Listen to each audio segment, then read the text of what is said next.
दोस्तों स्वागत है आपका आपके YouTube चैनल पढ़ाई फैक्ट्री में।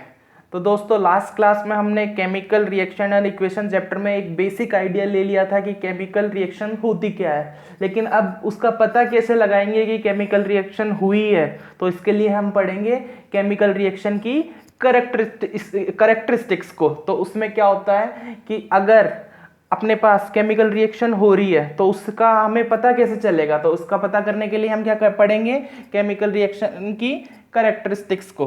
तो इसकी फर्स्ट करेक्टरिस्टिक्स है इवोल्यूशन ऑफ गैस। मतलब मान लीजिए दो रिएक्टेंट एक दूसरे से रिएक्ट कर रहे हैं तो हमें प्रोडक्ट की फॉर्म में अगर हमें गैस मिल रही है, अगर प्रोडक्ट की फॉर्म में क्या मिल रहा है, हमें गैस मिल रही है, तो हम क्या कहेंगे, वहां पे केमिकल रिएक्शन परफॉर्म हुई है। तो चलो इसके बारे में हम थोड़ा सा पढ़ लेते हैं।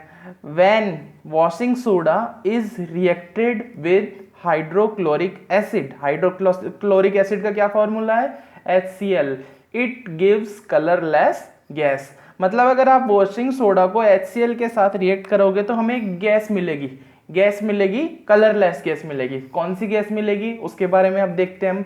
जैसे Na2CO3 है ना, ये अपना हो गया वॉशिंग सोडा। इसकी रिएक्शन आप HCl से किया तो मिला हमें NaCl, मतलब sodium chloride plus H2O plus CO2 क्या है, कार्बन डाइऑक्साइड गैस है। तो यही तो मैं कह रहा हूं कि केमिकल रिएक्शन जब परफॉर्म होगी तो क्या मिलेगा, गैस मिलती है। तो हम क्या कहेंगे, वहां पे केमिकल रिएक्शन परफॉर्म हुई है। तो अब इसका हम सेकंड पॉइंट पढ़ते हैं। सेकंड पॉइंट क्या है इसका, सेकंड पॉइंट है चेंज इन कलर। मतलब जब भी केमिकल रिएक्शन परफॉर्म हो रही है और हमें प्रोडक्ट की फॉर्म में कुछ मिल रहा है तो उसका अपने रिएक्टेंट से क्या हो, कलर अगर डिफरेंट हो तो हम क्या कहेंगे, वहां पे केमिकल रिएक्शन परफॉर्म हुई है। तो हम इसके बारे में भी थोड़ा सा पढ़ लेते हैं। व्हेन रेड ऑक्साइड का क्या फॉर्मूला है, Pb3O4 is heated strongly it form yellow colour lead monoxide and gives off oxygen gas. मतलब जब रेड ऑक्साइड को आप स्ट्रांगली हीट करोगे,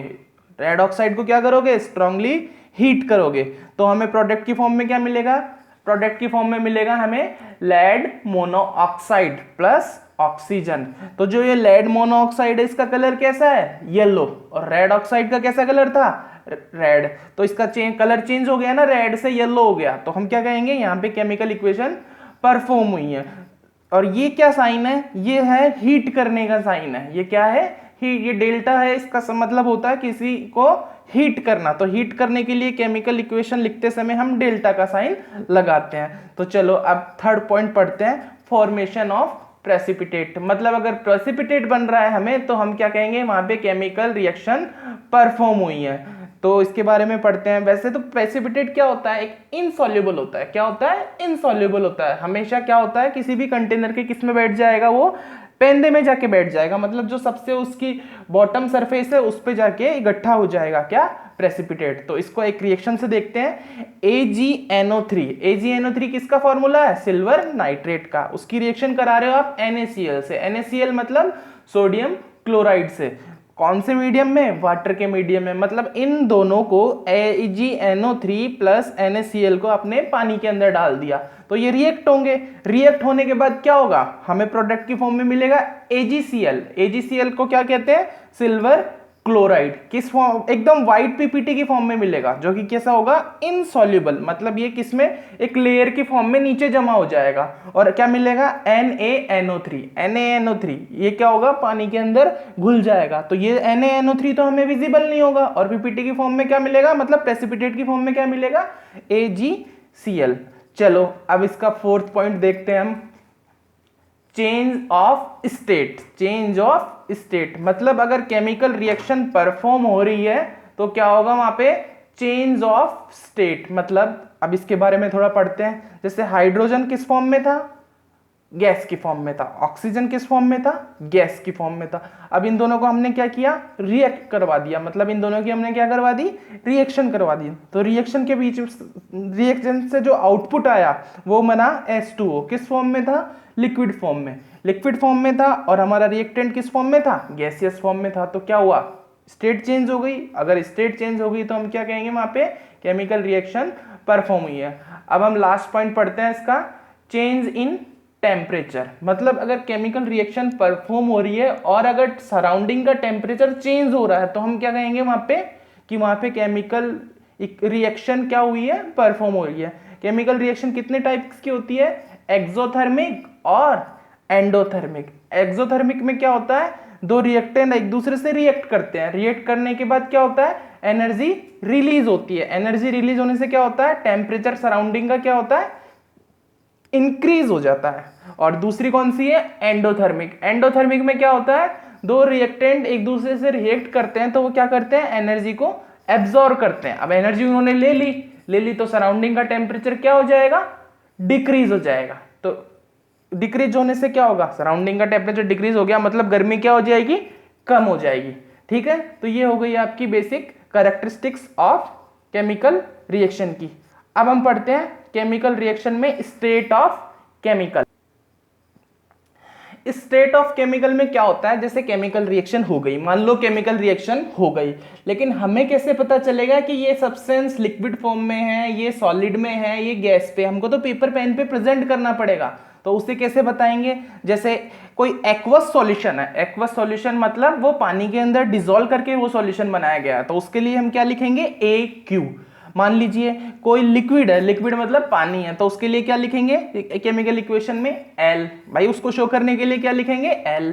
और मान लो कोई इनसॉल्युबल सॉलिड है, मतलब कोई सॉलिड या प्रेसिपिटेट की फॉर्म में है, जैसे कोई आयरन हुआ, कॉपर हुआ, सिल्वर हुआ, ये क्या है, सॉलिड होते हैं, नेचर में सॉलिड फॉर्म में मिलते हैं, तो इसके लिए क्या लिखेंगे हम, S लिखेंगे। और अगर मान लीजिए कोई गैस है तो उसके लिए क्या लिखेंगे, G फॉर गैस, ना कि गंगानगर। ठीक है, अब हम पढ़ते हैं आगे कि केमिकल रिएक्शन होती कितने टाइप की है।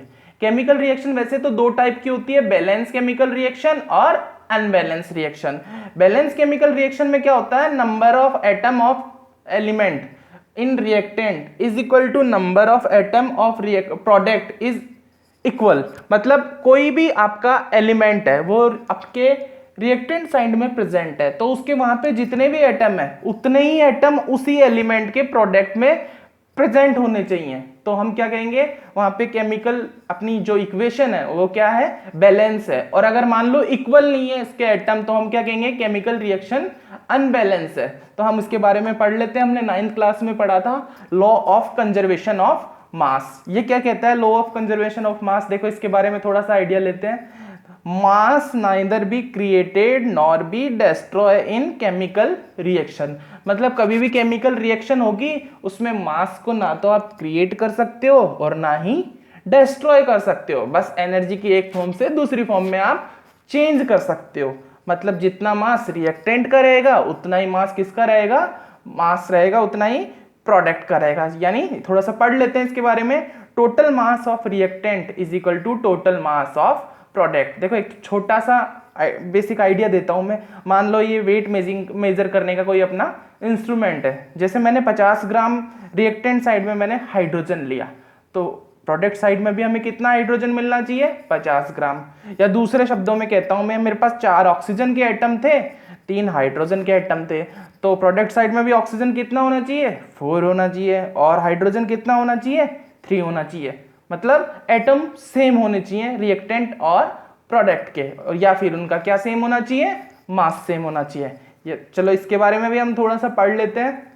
Number of atom of each element in reactant is equal to number of atom of each element in product. तो यही तो बात कह रहा हूं मैं, जितने एलिमेंट, जितने किसी भी एलिमेंट के रिएक्टेंट में जितने एटम है उतने उसके अगर प्रोडक्ट में एटम है तो हम क्या कह देंगे वहां पे, केमिकल रिएक्शन बैलेंस है। मतलब जो आपकी केमिकल इक्वेशन लिखोगे आप पेपर पे वो क्या है, बैलेंस है। और अगर इक्वल नहीं हुआ तो क्या कहेंगे हम, वो बैलेंस नहीं है।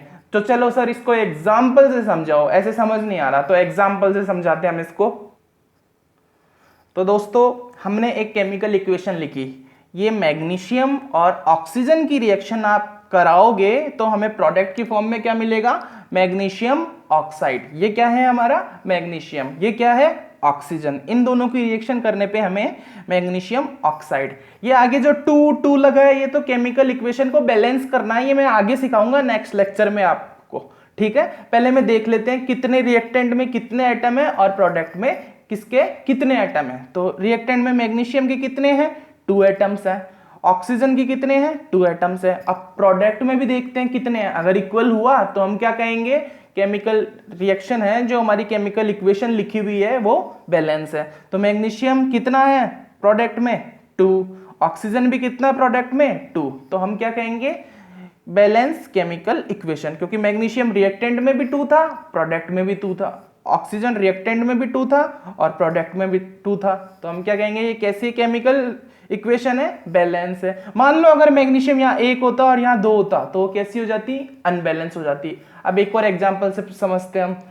ये क्या लिया हमने? जिंक लिया। क्या लिया? जिंक लिया। जिंक की रिएक्शन कराई हमने किससे? H2SO4। H2SO4 को क्या बोलते हैं? Sulphuric acid. Sulphuric acid. तो इससे हमें रिजल्ट फॉर्म में प्रोडक्ट क्या मिला? ZnSO4। ZnSO4 को क्या कहते हैं? Zinc sulphate. और क्या मिला? हाइड्रोजन मिला।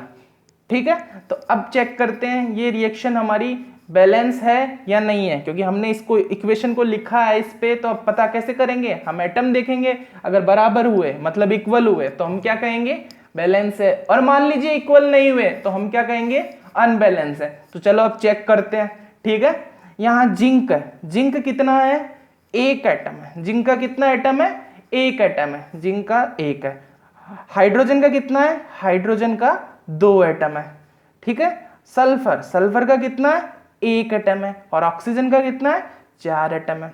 अब प्रोडक्ट साइड में भी देखेंगे भाई, बिना प्रोडक्ट और रिएक्टेंट को देख के तो आप बता ही नहीं सकते ना कि रिएक्शन हमारी बैलेंस से नहीं है। तो आप प्रोडक्ट में देखेंगे, जिंक के देखेंगे प्रोडक्ट में कितने हैं? 1 है। चलो भाई जिंक तो मैच खा रहा है। अब देखेंगे हाइड्रोजन का। हाइड्रोजन का इसमें 2 है और इसमें भी 2 है। चलो भाई ये भी मैच खा रहा है। अब देखेंगे सल्फर। सल्फर इसमें 1 था और इसमें भी 1 है, तो भैया ये भी मैच खा रहा है। अब ऑक्सीजन देखो, इसमें ऑक्सीजन इसमें 4 है और रिएक्टेंट में भी क्या है? 4 है। तो सब कुछ बराबर है। सब कुछ बराबर आएंगे तो हम क्या कह देंगे? ये क्या है? Balance chemical equation. और मान लीजिए अगर बराबर नहीं होता, इक्वल नहीं होता, तो क्या कहते हैं हम? Unbalance chemical equation.